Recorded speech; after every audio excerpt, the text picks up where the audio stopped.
Yes, we are here on June 1st, 2021, and we are here with, I think most commonly known at this point of life, affectionately as Grandpa and Pappy Holcomb, and Mike and Patsy Holcomb. Well, they're going to talk too. So. And Christy and I are interviewing on this day. So, first thing we're going to ask you to tell us is just where were you born? Tell us about your family as a child, and we'll start with that. Pappy, we'll start with you. Okay, I was born in Laredo, Texas at Mercy Hospital to Robert and Irene Dickens.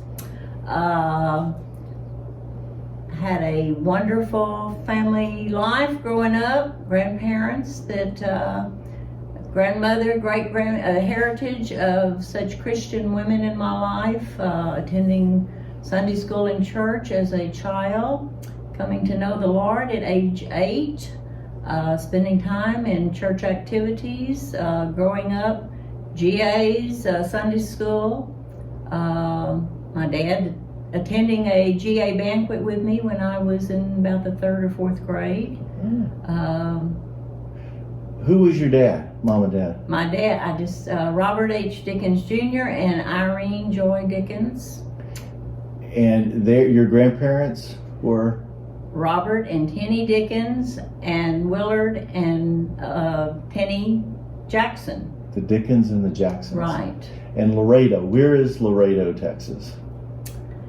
Laredo, Texas is on the border of Mexico.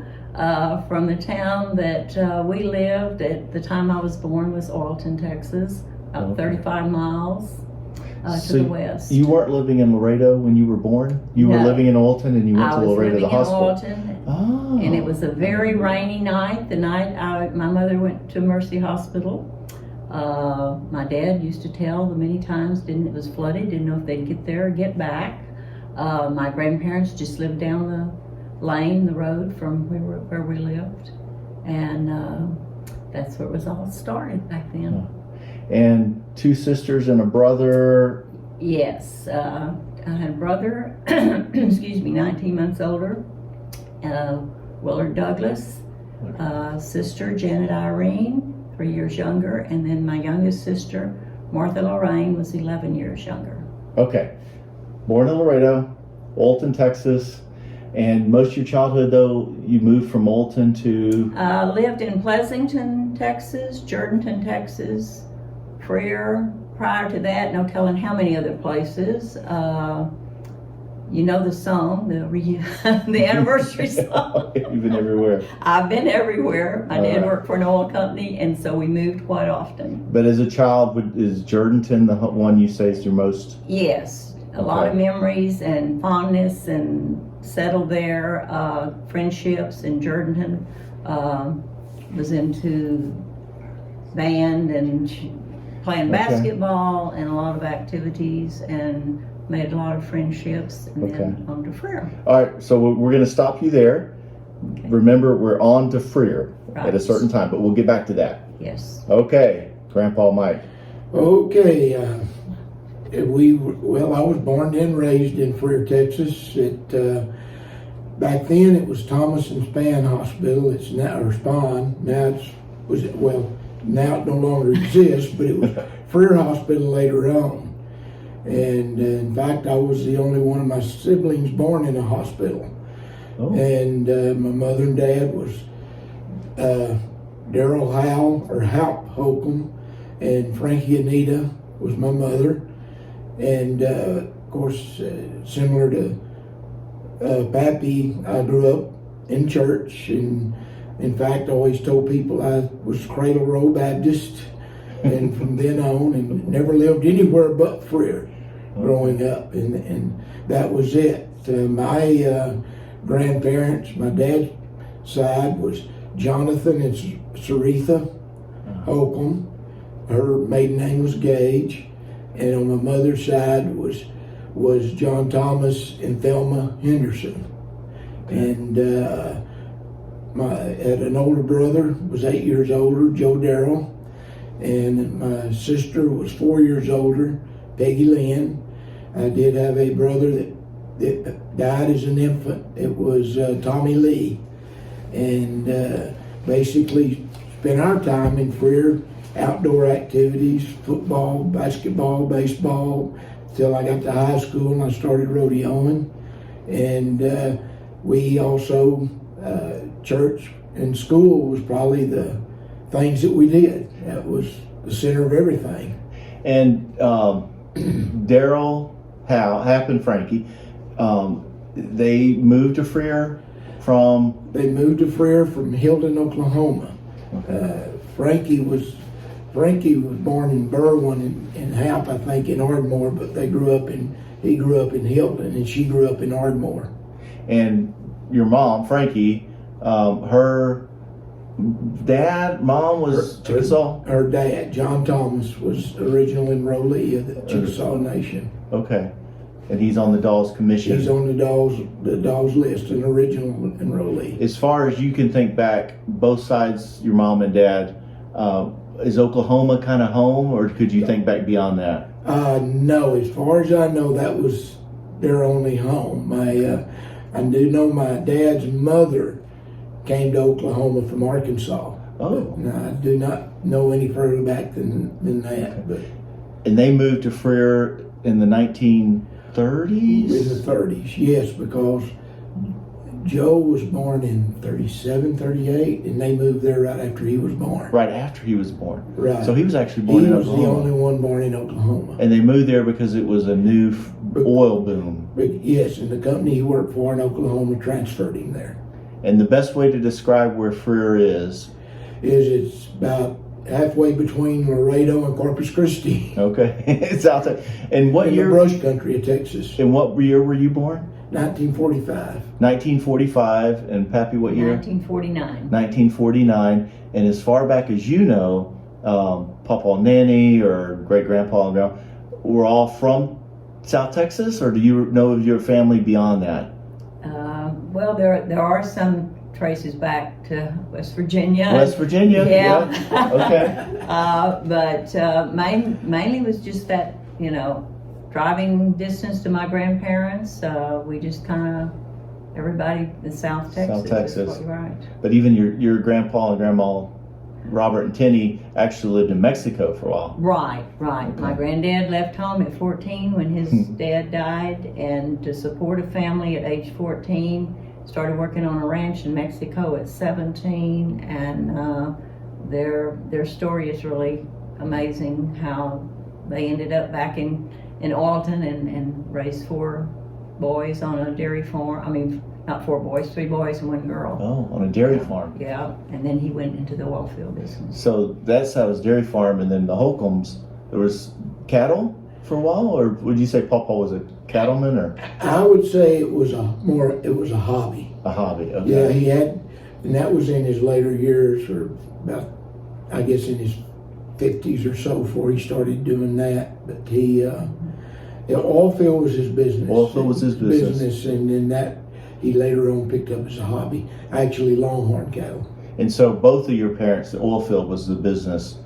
And I never thought about this before either, but when the years both of you were born, do you have any memory about World War II ending, or as a child, was there still any talk about Germany or Pearl Harbor, or No. none of that? I know, I remember hearing my mother talk about when I was older, I mean, not really young, where, because I want to think that it was her father, a relative that had a birthday or something, I'm not sure, but I don't even remember hardly hearing anything about war.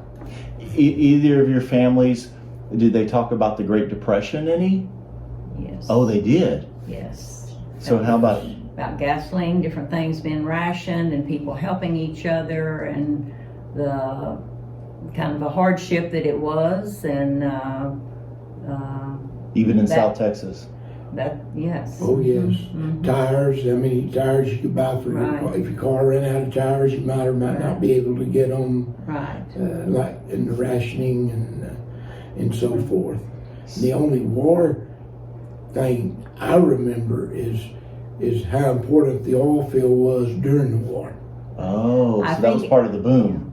I think out of that Actually. Depression time came is that you don't waste anything. Yeah. You don't waste food, you don't waste any resources. Yeah. I'm going to interrupt and ask Okay. a question. It's not on the war, but it's on childhood. What is one of your earliest childhood memories? Earliest.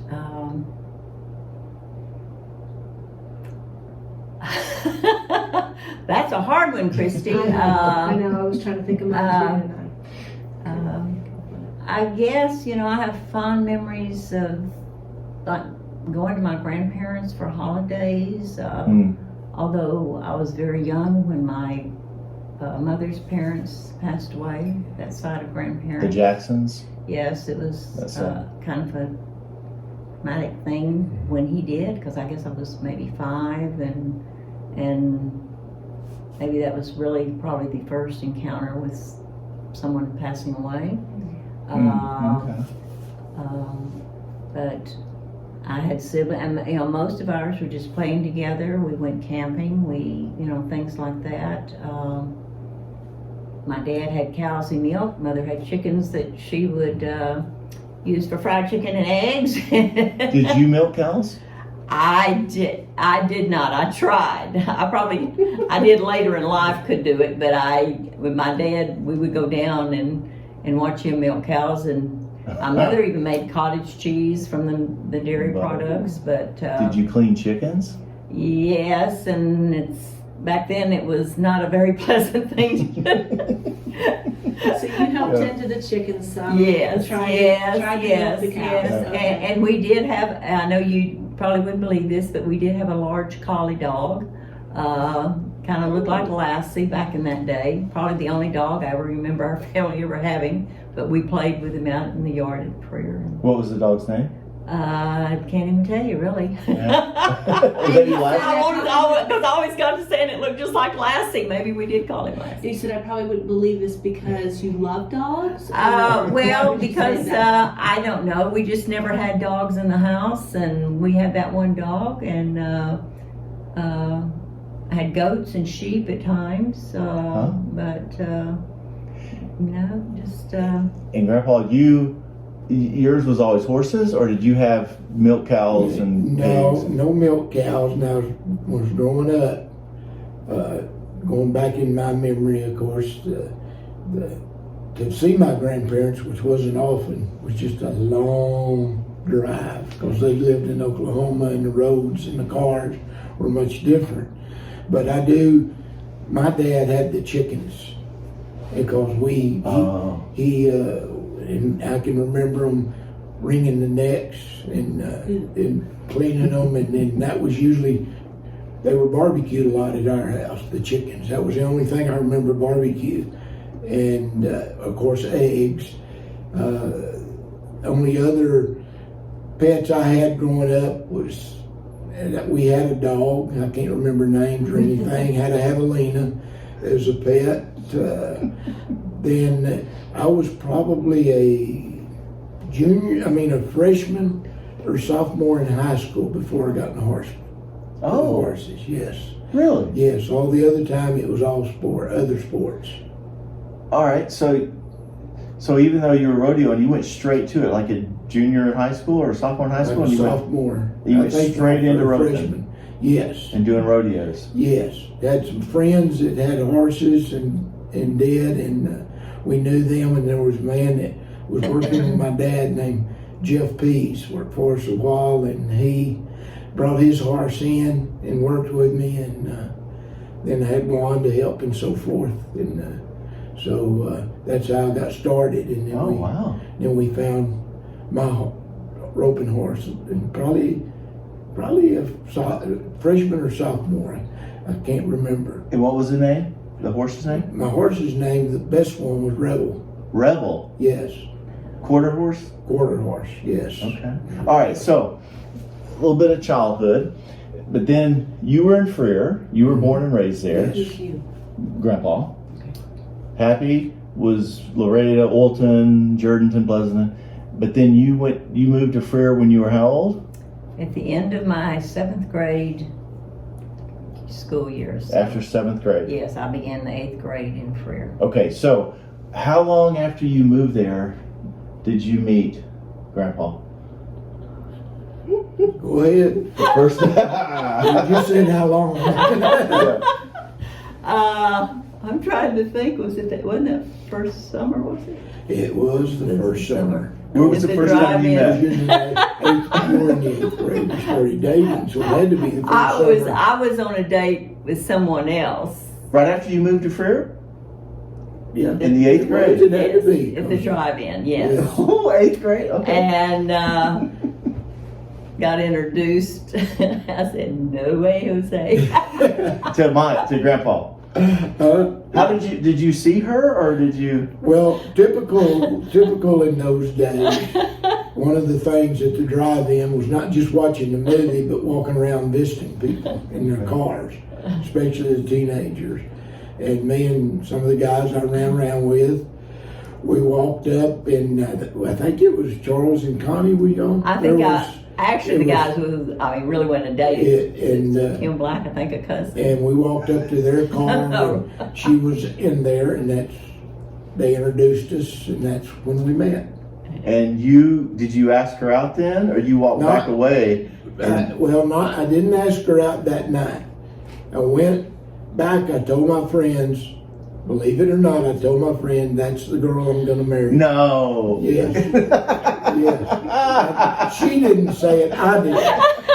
And what did Patsy think? And then to date her, she had a cousin in high school that was a year or so behind me, 2 maybe, and I worked through her to get Patsy to date me, or Pappy to date me. All right, so now Mom's side of the story. Connie's sister, Betty. After you met him and you found out he wanted to ask you out or something? Yeah, it was through Betty, and maybe. And So Mike's already And since playing he was- you as his wife. And Right. And your thoughts are what about Mike? Well, I dare him. So no, eventually it was all good. Since he was older, he had to go, and before I could be alone and have a single date with him, he had to, and we were never supposed to be able to, we're supposed to have to double date from then on. And he had to be interviewed by my dad and my mother.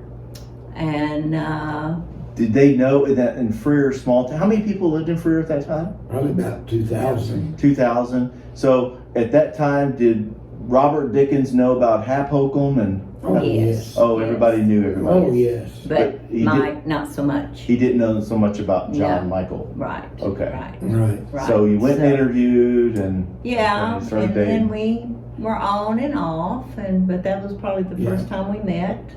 Then when he went to college,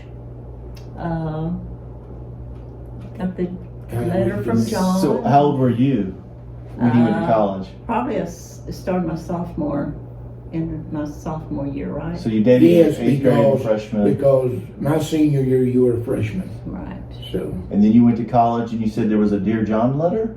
No, not a Oh, a letter from John. a letter. Oh, okay. Yeah. And so coming home for a football game, would I have a date with him? And so Okay. that's kind of how. And so during your first year at college, yes, you dated Mom and she was Yes. in high school, sophomore, Mhm. back at Freer. yes. Okay. So before we get to again how you ended up marrying, what was it you did in high school for the most part? Or what was your favorite thing? Cheerleading, was head cheerleader for several years.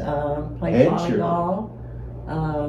Had to be in the pep squad 1 year before you could try out for cheerleader. Okay. Student council, this club, that club. It was always, there was something all the time. Every Friday night between the youth center or the gym, there was a dance for some club. And it was just one of those things, everyone went. Then there was homecoming dance, the prom. It was just I can never remember a lull whatsoever. And was there an annual beauty contest? Well, I don't know if we won't saw beauty, but there was a Miss Freer, and which later came Rattlesnake Roundup, and so I was the first Miss Freer. The first Miss, what year was that? of your high school? 1965. And you were, was it your junior year? Yes. Okay, so your junior year, and they said, we're just going to have a Miss Freer. Yes, there was Chamber of Commerce and wanting something to raise money and start. It was kind of started off as the oil-rama. Okay.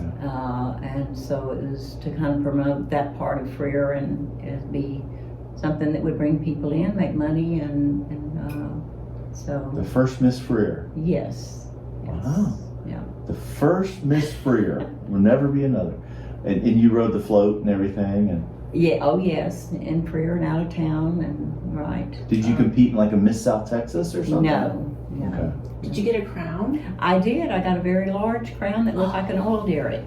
We should. And I wore Get a a very picture of long that. robe with a huge oil derrick sequined on the back of it and a Wow. solid gold dress, which I later donated those items to the Freer Chamber of Commerce, Oh.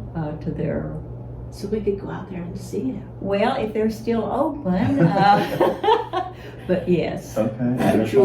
Actually, the Rattlesnake Roundup started, it was the Oil-a-Rama. That's what I told The you. Olarama. Yeah. And so while you were doing cheerleading and all, but before you graduated, was it pretty much begin rodeo after a while? Well, when junior high through probably into my junior year, it was football, basketball, baseball, track. Wow. It was all of that. I mean, just constantly. And those were the things I was in. And then when my sophomore year, I started rodeoing. And back in those days, UIL had lots of rules. And I would be winning belt buckles. At first, I started like Joe or somebody would accept the buckles on my behalf. And then, of course, they'd give them to me. We're not out in public. But one day, I think it was during my junior year in football season, we might have been 3 or 4 games into it, and the superintendent stopped me in the hall one day and talked to me about I really should make a choice because I could get this football team in trouble. So at that point, I really liked the calf roping better, so I told him, well, I will stick to roping. And you roped around, like the rodeos around Freer? And pretty much all over Texas, South Texas, yes. And then tell us a story. What was the thing that you ended up roping in Minnesota? And they had it was called the Texas Youth Rodeo Association, the TYRA. And they sponsored rodeos throughout the summer for people from young through high school. And my senior year, I placed in Hallettsville which was the state championship, which qualified me to go to the national finals, which was in Albert Lee, Minnesota. Albert, and you drove all the way with towing a horse? Yes. Who all went? You and Mama and Papa? Me and Mama and Papa and a friend of mine, he roped with us. He qualified also, named Bud Walker. Okay. And if you'd have won that, that was the national? That was it. Yeah, that would have been it. Yes. Okay. So I have a question, not being from Texas, and maybe this is a really lame question, but when you say rodeoing, what does that encompass? Well, in a rodeo, numerous events. My event was calf roping. You could be a bareback bronc rider, steer wrestling, head and heeling. I did that some. Calf roping, bull riding, saddle bronc riding, and for the girls, basically they had barrel race and goat tying, and Poles?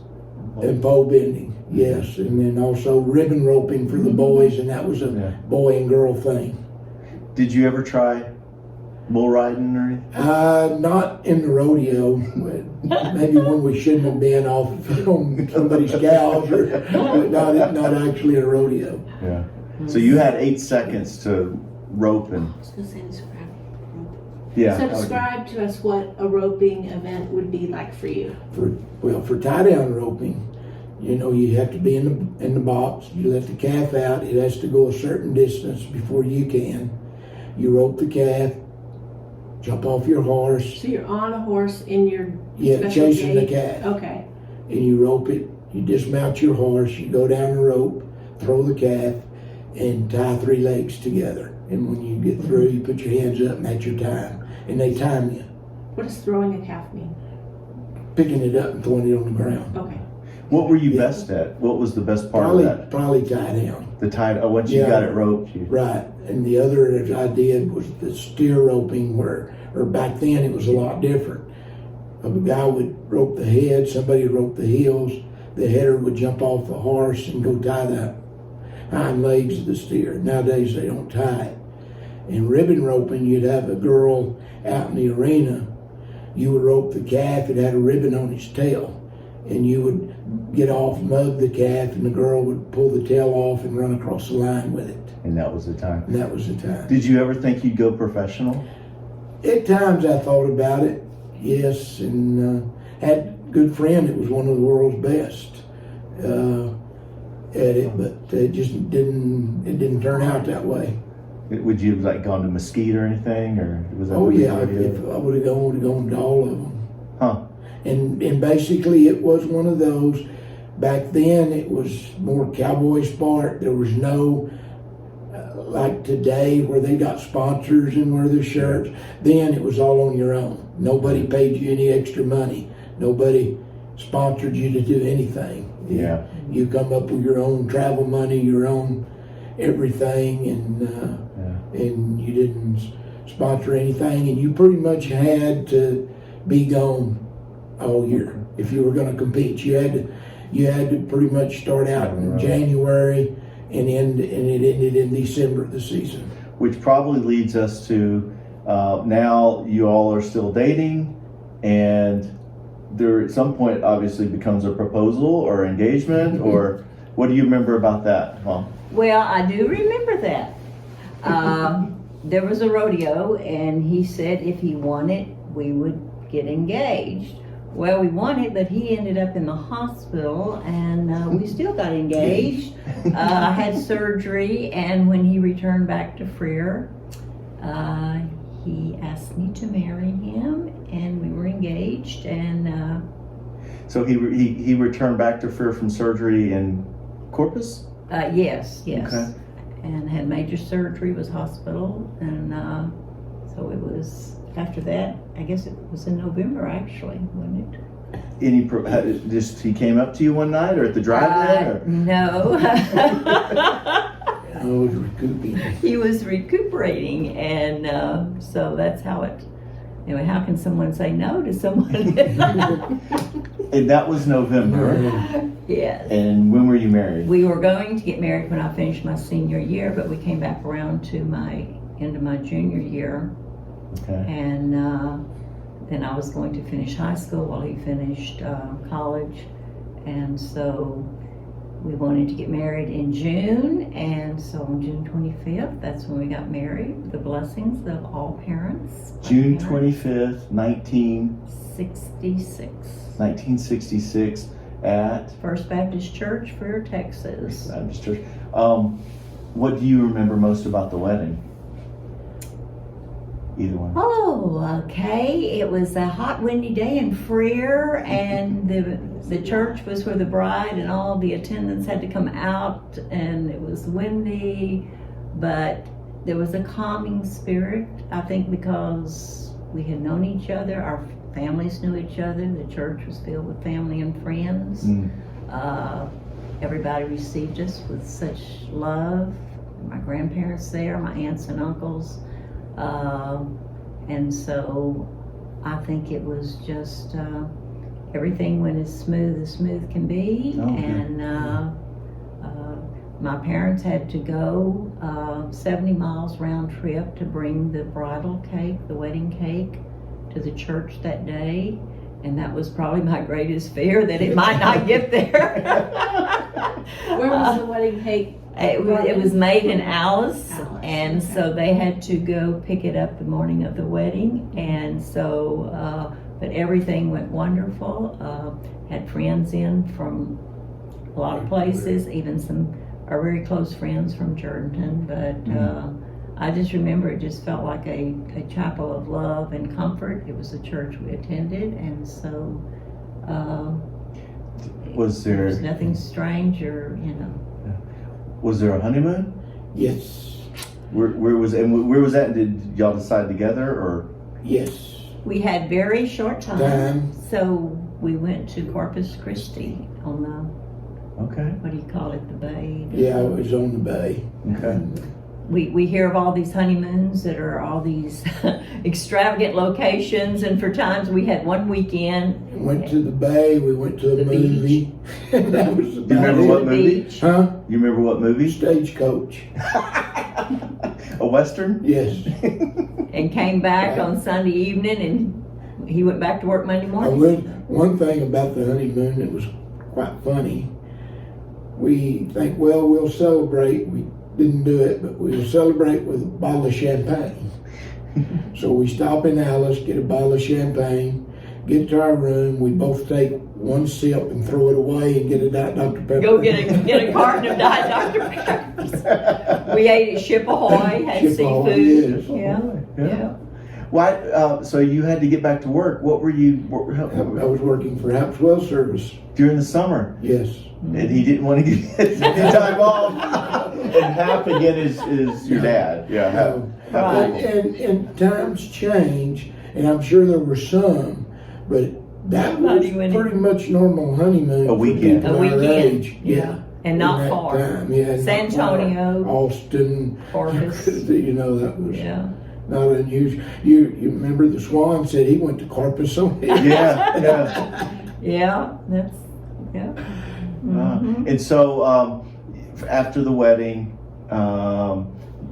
you're still in college, still in high school. So where does that take you now? After you were married in Oh, that to summer, Kingsville. you moved to Texas, Kingsville. right, yes.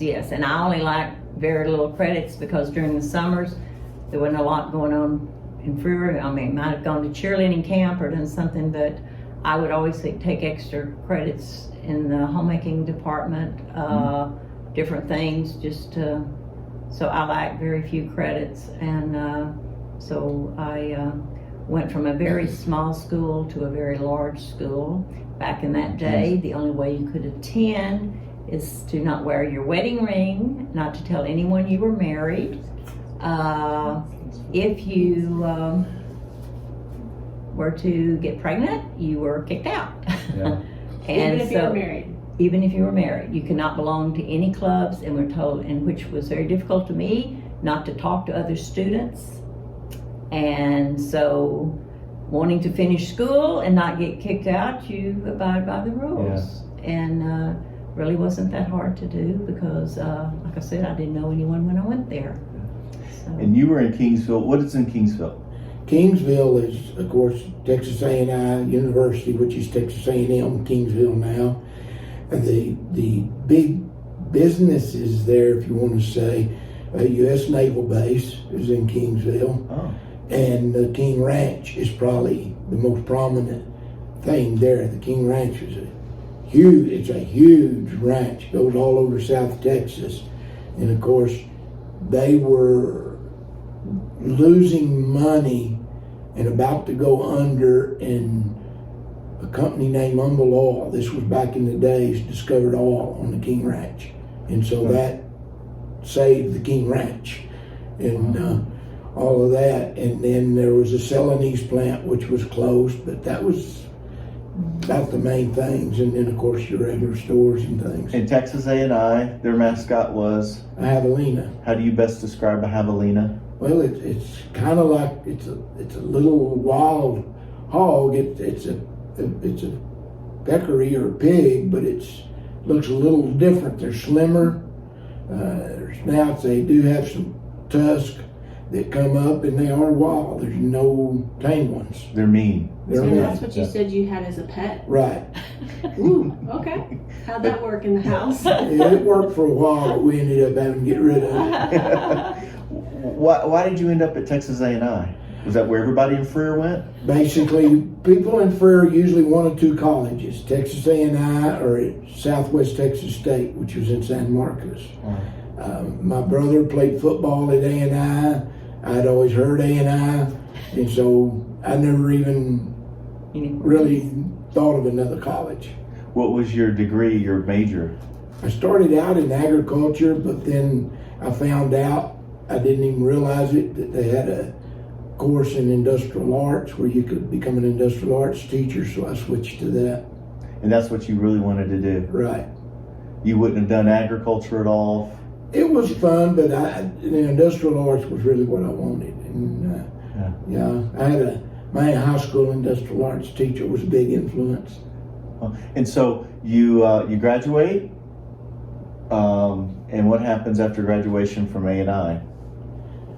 We moved back to Freer. I was still going to summer school because right after we got married, I had major surgery. She was late starting school. I had to miss quite a bit and could only take a few courses until I got better. So after that year, we moved back, and I finished commuting back and forth to Kingsville.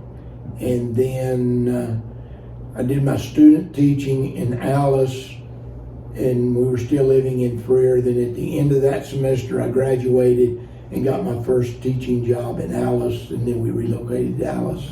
Oh, okay, so you didn't teach in Freer first? No. Your first job was in Alice? Right. Industrial arts? Industrial arts. In those days, is that all you did? That's all I taught. Was there coaching or anything? Okay. Were you doing the yearbook and anything there No, yet? just in Alice, it was just industrial arts. Teaching industrial arts. And that was a pretty big deal? I mean, I don't know if really they have it that much. They don't even, most schools don't have it period anymore. They've done away with things like that, but in those days, it was very popular. What were some of the things in industrial arts? You taught woodworking, mainly building small projects and stuff, things like welding. If some had machine shops, leather work, some had pottery, rock work, using your hands. Okay. And in Alice? And drafting too, forgot that. Well, we went back to Freer and then to Alice. Right. But you didn't work in Freer. No, I was communicating. Okay. And during that time also in Freer, nearly a lot of the nights we were in the rodeo arena, roping and So you were still pinning doing rodeo? calves. Oh, and, yeah. After y'all. But it was Right. more of a fun thing. Yeah. A lot of the local cowboys came down, and so at night. So that sort of led eventually to 1968. 1968, a good year. A very good year. God was very gracious. And on August the 8th, 1968, we were blessed with a young son named David Michael Holcomb, born in Freer Hospital. Doctor took. The town came out to greet him, and the blessing of a small town and everybody, a new baby, was just very exciting. It was a brand new hospital, and so that's the kickoff of our family. But on August the 7th, she didn't tell you, the night of August the 7th, she was riding horses, helping me pin calves. Which was about 12 hours before. Right. Yes, birth. and my mother-in-law wasn't too happy with it, but we had done it all 9 months, so we just kept doing it. Right, because you were born at high noon. Right. I knew 12. Right. 12 noon? Mm-hmm. Exactly 12? Yes. Really? Might have been 01 or something like that. Okay. But everyone called you High Noon for a while too. I knew. Did David Michael, the name, the Michael, come from John Michael, I guess? Yes, we were Yes. different ways to do it, and we just liked the name David. And now Well, I chose Roy, she chose Did- David. Yes. Did you ever think of calling me Mike or Michael Jr. or anything like that? No, we lived in a small town, and anytime you do John, if you'd been John Michael, you'd been either Little Mike or you'd been Junior. There was no way of getting around it, so we just went with David Michael, which was the perfect name. Okay. And what if he had been a girl? Oh. Well, we went with pink clothes and a girl's name, but the name was Vonda Kay. 2 words? 2 words, Vonda Kay. Named after Miss America. Miss America, Vonda K. Holcomb. The K is the middle name. But it would have been Vonda Kay. Yeah. You would have been Vonda Kay. So needless to say, Nanny and I took the pink clothes, or Nanny took the pink clothes back to Alice for me and got some blue clothes. And you thought it was that I was going to be. Well, the doctor thought you were going to be a very small little girl, and you were about a 9-pound boy. So Okay. with God, all things are possible, and He knows all, and we just put our faith and trust in Him. And so I'm born. I moved with you to Alice. Yes. And how many years are you there? We were there, we were only there for the spring semester. Oh, We you were already only there taught that about one 6, semester. about a few months. And then what happens? Then we were looking for a full-time job. We knew we weren't going to stay in Alice. And I kind of wanted on the coast. Oh. We went to Victoria, Texas, and interviewed, and that's where we really thought we were going to go. We kind of both wanted to go to Victoria. Never heard from them, so went and interviewed in Port Lavaca. The superintendent there was wonderful. Didn't meet who would be my principal. They offered me a job on the spot, so we accepted it. 3 or 4 days later, Victoria called, said, we want to offer you a job. Really? But I told them no, I've already accepted a job, and thanked them, and but we ended up in Port Lavaca. Which could have changed the whole course as well. Right. So with the move to Port Lavaca, we have, I guess David was nearly 8 months old. Right. And we announced that we're having another child. Another girl. Another girl. Yeah. And I will say though, back in that day, it was strictly guessing. There was no ultrasound, there was nothing. And doctors only did it to appease us, I think. You know, everybody had their, Trying to make a guess. yeah, just to appease the mothers, I think. But both times I was told I would have girls, and I had 9 and 10-pound boys. And So so was it going to be Von Decay again? it was going to be Von Decay Okay. again. So we But- go with pink clothes one more time, and it's Brent Lee Holcomb. Brent Lee Holcomb, named And- after. Lee, Mike had a brother that passed away that was Lee. We rodeoed with friends, and their last name was the Leigh. So we just, and the Brent, I guess it was just a name I always liked. And Okay. so that's kind of where the Lee came in. Brent Lee, and what day was that? That was January the 23rd, 1970. 1970. Yes, and you were with your grandparents in Seguin, Texas, waiting for your new baby to arrive. And I call and say that Grandpa says that we have a new one, and no one wanted to believe because Brent was a month late. And so you came on home the day after he was born. Right. So, Yes. Okay. And you were industrial arts teacher there. Yes. And so how long after that did you stay in Port A Lavaca? couple of years. about 3 We years. were there that about long. 3 years. Yeah, we like Port Lavaca. Right. If it wouldn't have been, and I probably, who knows, one of the main reasons we moved back to Freer is so I could work on my master's Yeah.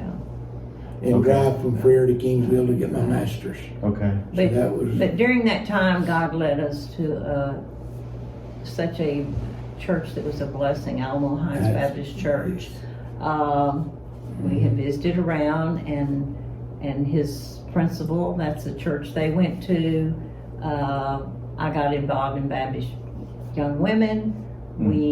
The nursery women loved and adored our children, to which this day we are very thankful. They loved going to Sunday school, any activity. We were there Sunday morning, Sunday night, on Wednesdays, activities for the children, and just were blessed by the staff there tremendously. And we even have kept ties with some, but it's amazing how the school and church in our lives have always connected some way, or the job or the people. Right. But right, in fact, the pastor of the church, the day we visited for the very first time, almost beat us home ringing our doorbell, and came in to welcome us to Port Lavaca and to Alamo Heights Baptist Church, and was in the floor playing a xylophone with David. And and he was a very big man. right, just was loved tremendously from day one. And And was the rest of Port Lavaca, as far as liking to be on the coast area, was it everything you hoped it would be? Yes. Except hurricane Except season. hurricane season, yes. Yeah. We'd go fishing, and that's one of the things, main reasons I liked it. We like to go fishing in the bays and so forth, and we did quite a bit of that. And We take the boys in the pull them in a wagon to a Dairy Queen type place through a neighborhood. called moo-moos. Take them to the beach. They took a liking to eating the sand every now and then, and it was a lot of things introduced to that different location, different people, and Learned how to do shuck oysters. Oh, yeah. lived in a neighborhood, and there were about 5 or 6 other little boys, and Yes. so it was just the right house, the right street, and But you say that about oysters. I've never seen you eat an oyster since. Did you? Oh, yeah, I used to eat them all the time. Not so much. Well, you just don't. You hardly. You just don't. You don't find them as like Yeah. you used to. But you liked them then. Everybody Oh, liked yeah. them. Yeah. Yeah. So what happened that you didn't stay in Port Lavaca? So you get a couple more years there, Well, and then you move back to Freer? yes, the superintendent from Freer contacted, said that the industrial arts teacher was leaving and would like to talk to me. And we tossed it back and forth for quite a bit. And like every job, we always prayed about whether we should move or not. But the thing that drew me back the most was to go back to A&I and get my master's. And from there I could commute. It was easier from Freer. Oh, yes. So this was 1973, probably 3. Somewhere in there, yeah. and just comparison-wise, what was a full salary industrial arts teaching job at Freer Independent School District? What was the annual compensation roughly? Do you recall? I know probably somewhere from 6,000 to 9,000 a year. 6,000 to 9,000 Yeah, a year. probably somewhere in there. Yeah. Wow. Because when I became principal there, I got a pay raise to 12,000, and boy, we thought that was something. 12,000 a year. $1,000 a month would. Yeah. Yeah. But you back up, the home we had in Port Lavaca, 3-bedroom home, 2-car garage, was 13,000. 13,000 for the house? Yes. Yes. 13,000. No, We sold it for 17,000. It's a good Wow. investment. And then Freer The had. same thing equivalent today, you're at 280 to 350. Wow. More maybe with the increase in housing. And then you moved back to Freer and had the mobile home, the double Right. wide mobile home. Because, right, Yeah. a 14 by 80 mobile home with a room, because there was really no housing, apartments, rental housing or anything. Wow. And so you go back to Freer, we're back there, you get your master's, Yes. and that then, as soon as you got your master's, you got a new position in Freer? Yes, as soon as I graduated, the principal left, and well, there was some political unrest in the schools. There was a gentleman that moved into Freer, and he was trying to take over, and he got a judge to kick out the school board, and they appointed a new one, and so it was in court, and there was 2 school boards trying to run it. In Freer? And, yeah, and so the principal left, and I was one of the few people that had a contract with both school boards to be principal, and so we battled through that, and then I became principal that year. And in fact, we had challenges because the school lost its accreditation with the state, but they wrote letters. It wasn't because of the education, it wasn't because of policies or the education we were provided, it was just because of the 2 school boards. And how old were you at this time? Ooh, I was in my late 20s, early 30s. Late 20s, and you were the principal of Yes. Freer High School. Yes. And how many students in Freer High School? Ooh, probably maybe a couple of hundred. 200 from students. the 9th, 10th, and 11th, and 12th Were you grade. teaching industrial arts also, or No, that was just it. Just principal? Yes, And that's when we moved into the school housing. yes, Furnished, So the raise plus furnished housing. right. right. That was good, yeah. And I was employed by Habswell Service. in the office for Frankie Holcomb. You were at HAPS Well Service? I was, right. Okay. Right. And so you were doing that for how many years then? Principal? One. For 1 year? Yes. We left in 1976. After principal for 1 year? Yes. Oh. Mhm. Do you know, can you say why or what happened or what Well, was it was one of those things that we had come up here and interviewed at Marion, and we prayed many hours over it, and we were felt led that we should relocate here. Marion, Texas, Yes. which is near Seguin, Right. San Antonio. Right. And, for what position? Industrial arts. Industrial arts. Yes. Right. Okay. So I think, like we've always said, if you pray about it in the world, it may not make sense, but when God gives you a confirmation, even if it's less pay, but you know you're in His will, it works in the long run because Yes. He sees the whole picture. And we've had several times we've thought, even went to Deer Park one time for some of these positions he's talking Which for would more have been money, more money. but you know, in our heart we knew God was saying that's not where you're to be.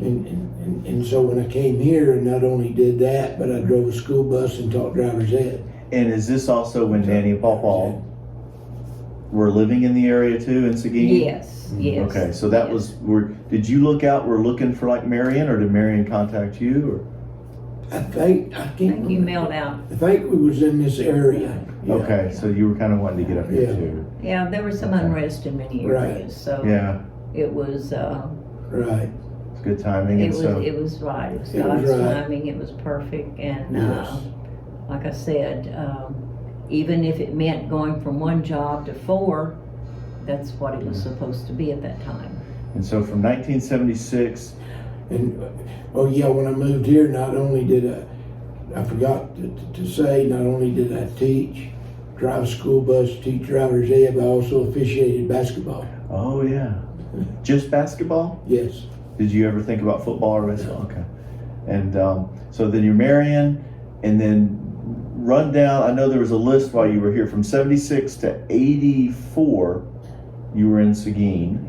I worked at First Baptist Church in kindergarten. You taught They kindergarten? approached me and asked me when we first moved here, and yes, I taught school kindergarten and taught the same Sunday school. We got involved in First Baptist Church. Sunday school superintendent, Sunday school teacher. Our boys, Yeah. David and Brent, were involved in the choir and the youth the Sunday school. You know, and you know that was our life. It was going to school or going to church, basically. Did Yeah. some water skiing. Yeah, the church, we were at the church every Sunday morning, night, and Wednesday, and y'all were at choir. Rode the bus on Monday from Yeah. our schools. Yeah. Because when we moved up here, we were in school, Yes, 1st and 3rd grade. first and third grade, so you could work during that time. Yes, Yeah. I worked half a day. When y'all got on the bus, then I went to work, and I was home, able to attend football games and different things in the afternoon, and had weekends off. And And you were at Marion for 1 year? 1 year, and then I came in to A.J. Breezemaster Middle School in Seguin, where there I taught industrial arts, and then I ended up also coaching football, basketball. Oh, you did? Yes, For Breezemeister? yes. Okay, and how many years were you at Breezemeister? You were there at least a year we were there, or I was there. When was it did I go offshore? 80? Something like that? I'm trying to think. I have to get my date book out. Yeah. I was a Breezemaster for a few years. I can't Okay. remember exactly. Okay. But, So, yeah, but you did get your realtor's license. Oh, and- yeah, that's right. But we found out that God didn't really mean for us to do that because it involved working on Sundays. On a Sundays, you Yes. needed your At that realtor's time, so, license. yes. Right, and that was not something I was So going to do. that was very short-lived. And then you mentioned it, but at some point around 1980, you started working offshore? Yes, a friend that we knew from high school was over all of the offshore stuff for Mobile Oil, Jimmy Massey. And he called one day and said that they were starting some new platforms out there and that were hiring, and he wanted to give me the opportunity to go to work out there. But we didn't have to relocate. But we didn't have to relocate because it would be 7 days on, 7 days off. And a typical, Seguin. while you're in Seguin. Seguin, yes. So there was a man from Lockhart Right. that we met and we drove together. We were on the same shift You would drive from here to Freeport. Freeport. and then Freeport, A helicopter to out in the Gulf of Mexico, right by the outer, about an hour flight. an hour flight by helicopter. Right. And you'd get on the rig or on the platform for 7 days. Yes. And pretty much work the whole time. Oh, 12-hour shifts. And you knew when you went out there whether you was going to work night or day. And sometimes I worked days, sometimes night.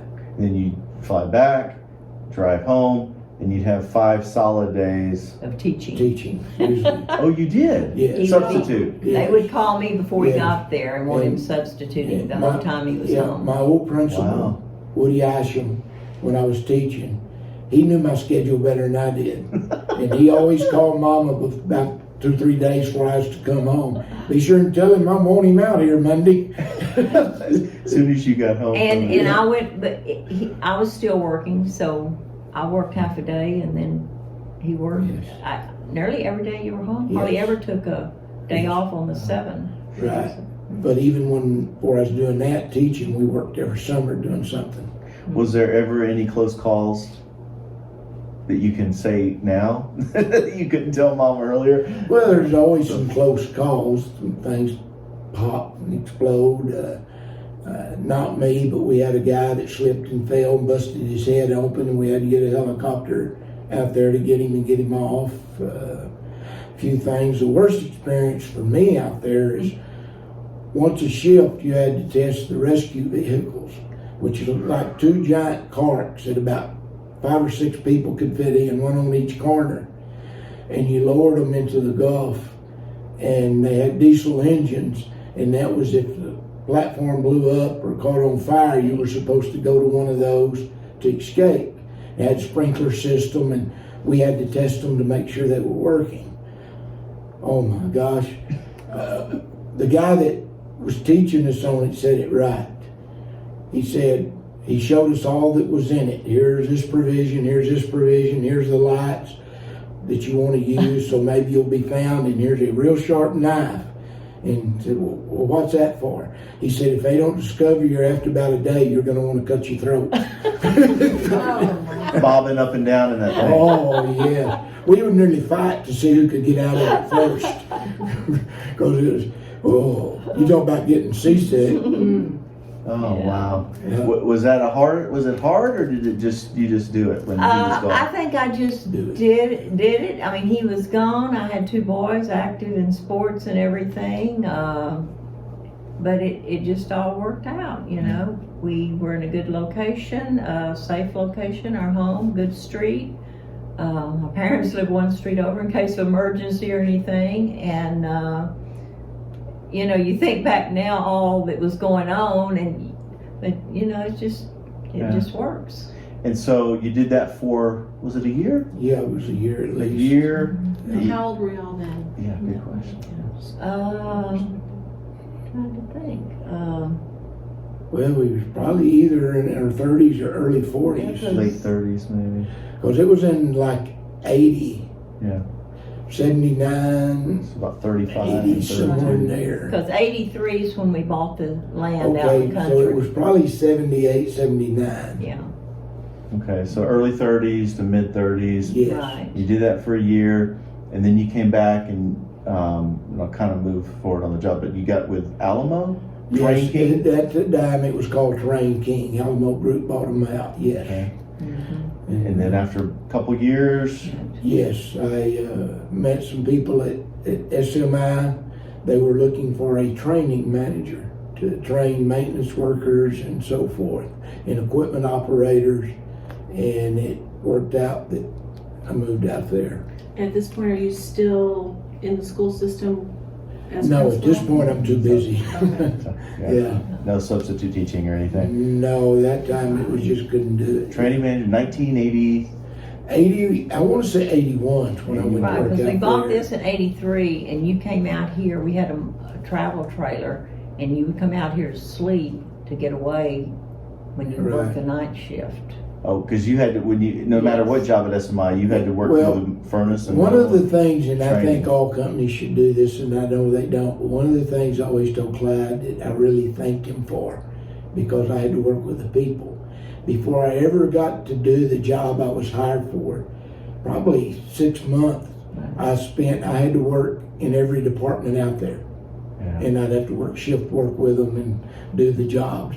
So when I started doing training, the guys was like one of them, and it was much easier for them to accept me, and I knew them, I knew what they had to do, I knew what they went through, so I was better able to train and work with them because I knew their job.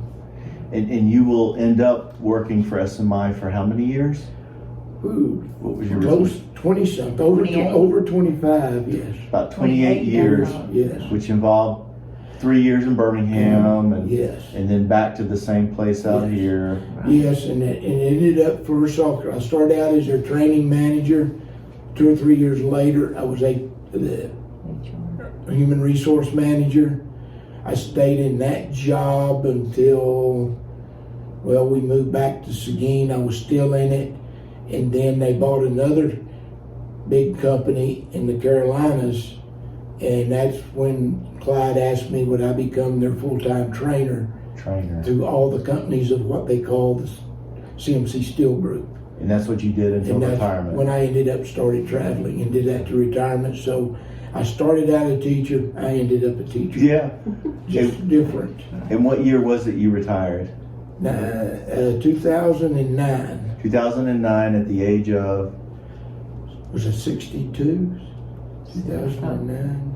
2009, you'd have been 64. Yeah, because I'd have been 60 in 2005. Yeah, Yes. so about 64. Yeah. All right, It's so been about 12 years. we've moved to there. Now, anytime during that, Mom, were there jobs specifically that you had in Birmingham, In right? Birmingham, I worked in department store Riches.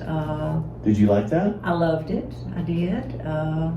It was new. The Galleria, everything was brand new. I went with them from the day the store opened as a brand new store in the Galleria, and so yes, it was. That was a good time. Did you shop there too? I did. And so did my children. Got a employee discount, and it was a good. You're right. Enjoyed that very much, and then, like I said, we came back in '87. Came back Brent's senior year. That's right. We went to Seguin. We left our son David going to school in Auburn. And so since 1987 until today, Yes. June 1st, 2021, Right. you've lived out here on the farm, Yes. Yes. Eastwind. Right. Mhm. Well, let me just ask some questions then too. So that's a good history, I think, of movement and all that. And who knows the next season of life and where that Right. takes you. But would you have ever thought, Grandpa, first you, that you would have ended up with SMI in the steel industry? You still thought you were going to be a teacher pretty much your whole life, education? Actually, probably when we first got married, I thought, well, we'll just end up like staying around here somewhere and through teaching school, Ministry. and that's it. Probably not see much, go many places. And I mean, I would have never thought, and especially with SMI, I would have never thought, or I would have ended up with any of those jobs. Right. And No, I'd have never dreamed it. yeah, and Mom, what about you? What was the biggest surprise looking back now from what you might have thought? Well, I think it's amazing how God works. Mm-hmm. We were two young kids, two children. There were times we've told you the story before. We pulled in a Whataburger or Dairy Queen or whatever, and between us, we had enough to buy our son some French fries. We've always felt like, you work for what you get, and you're conservative. You're not wasteful. You try to be caring and sharing and helping others, and I think it's amazing from that time back then to know that the 28 years he was with CMC or SMI, that the travel that we both got together, we're tremendously blessed with, being able later in years to have our grandchildren fly back with us or something, but the people we met, SMA and just the outreach of people from so many different states that who would have ever thought that we would have ever traveled to that extent. And we can look back, and even in those times when, you know, we would be stretching it from 1 month to the next, are we going to make it? Somehow God always provided. Always. And we can definitely claim Psalm 37:25. We've never been without food, nor have we ever been without. With anything, he is sufficient. He supplies and the blessing of family and children and grandchildren, and we know that there's going to be great grandchildren someday, and you know, it just keeps getting better and better. It's like we said, you know, you think it's so grand when you have your children. Our children were a tremendous blessing. I hear stories of things today that kids get into, and we were so blessed. You know, if they got into them, we never found out, but you know, good kids through their lives, our grandchildren then came along, and so the blessings just keep getting better and better and better. And bringing the boys getting married, the Christy and just knowing that you know that God is so faithful in what you claim. That along the way, Pappy's probably had to make a lot more sacrifices than Grandpa has. No, we've had ups and downs. Like I had a friend tell me not long ago, and I think that is true to all marriages. But like I said, God has been faithful. Needs have been met. We've both been through cancer and healing and so as we've shared many times, if our life ended today, there would be no complaints whatsoever. Our cup truly overflows. Well, and as we sit here today, Grandpa is 75, Pappy's 72, and we'll do this again at 95 and 92. But any plans or dreams or objectives for the next stage of life or seasons of life? I think we're prayerfully, you know, the Lord knows the things on our heart. He knows what we've petitioned Him with, and you know, what I think we claim more than anything, that the generations to come, our children, our children's children and on, would truly know the Lord, love Him, and not ever give Satan any room in their lives to come in and to steal and destroy. That with that done, that there'll never be a day in eternity that we won't be together. That God's ultimate plan and for the believer, and that just to know that they've all accepted Him and know Him as their Lord and Savior makes our lives more than complete. Because it's very like the Gaither Vocal Band song, that sounds like home to me.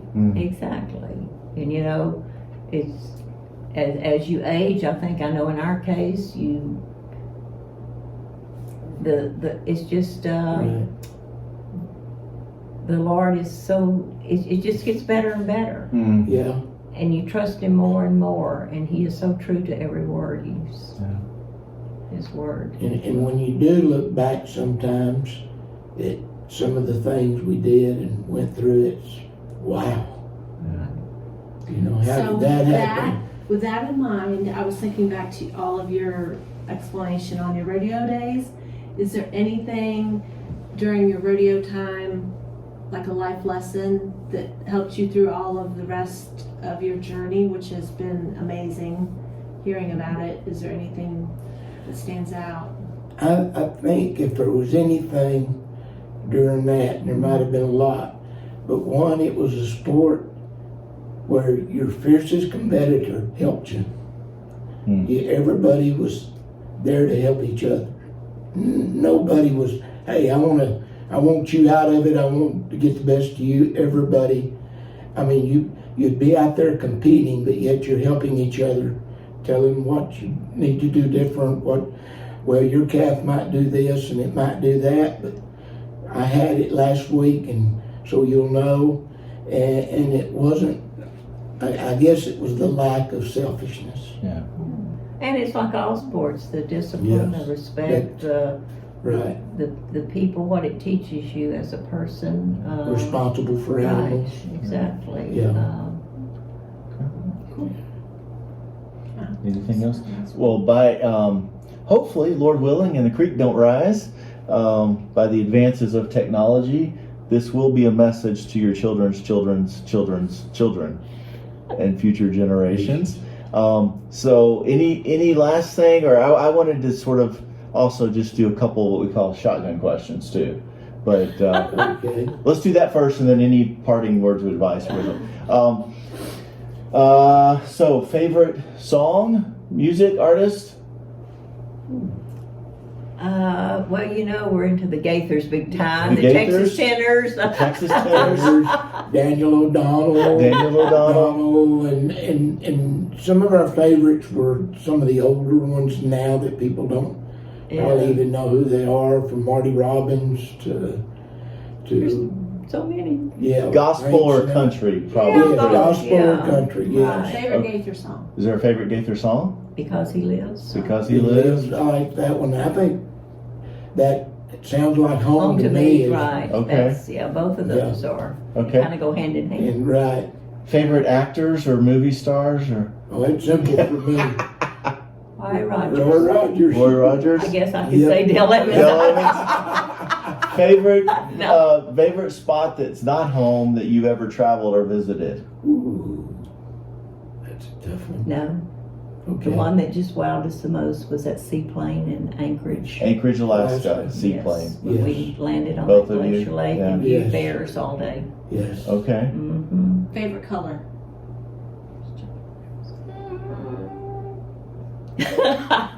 I just like bold colors, pink, red, Pink reds, okay. I like blue or green. and Blue or green. She's wearing pink. Yeah.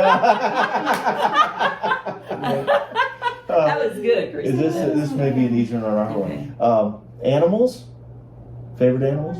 Horses? Yeah. Both of you? Yeah, I think we spend so much time, even when y'all were little, Yeah. riding horses and Yes.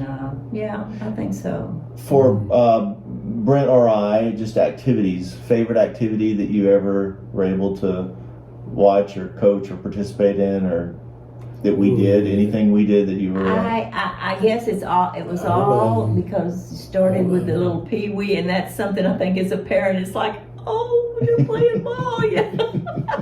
Yeah. We enjoyed watching y'all water ski, a family activity we all did, water skiing. And then all through, like I said, All your the sports, baseball. Yes. I mean, it never ended at our home Yeah. all year. Okay, you got one. I got one. Beach or mountain? Huh? Beach or mountain? Mountain. That, yeah.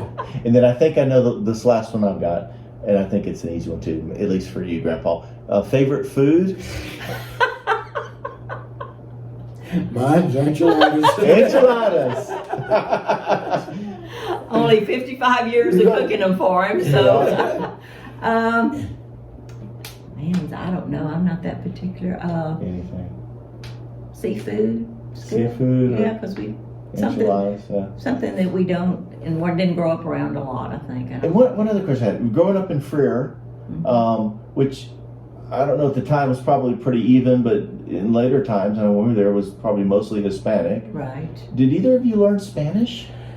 No, just very little bit. Broken. But what you're saying is true, because heavily influenced in my life was Juan Casas, Janie Guajardo, Martina Guajardo, people that probably practically raised me. My mother worked in the office, Daddy worked, and every morning when I was little, as soon as Daddy had business, I'd go back to where all his men were gathering, and they all were Hispanic, and they just, you know how they, you can guess how they treated me.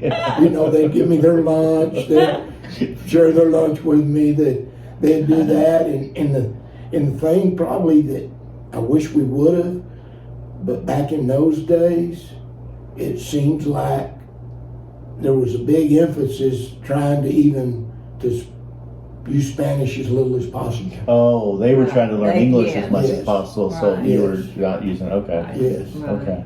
But it was about most people. It was just kind of a few words broken Yeah. up. Right. You know. All right. Any closing? Do you have a We look closing very saying? much forward to the next interview Yes. at 92 and 95 or You're 96 right. or And- whatever. The good Lord willing. Yes, and we have to say, I think without a shadow of a doubt, why we've been blessed and what's made things like they are is because early on we chose, for me and my house, we chose to serve the Lord. Mm. And that's the key to any marriage. Mm-hmm. All right. Well, thank you for the conversation. We interview. thank you. And there's a little ditty called Have a Happy blessed Trails. day. Have a blessed day. Is it a song? Happy Trails to you until we meet again. Happy Trails to you. Do we know the whole song? Keep smiling until then. No matter what the world is. We're together. Happy trails to you till we meet again.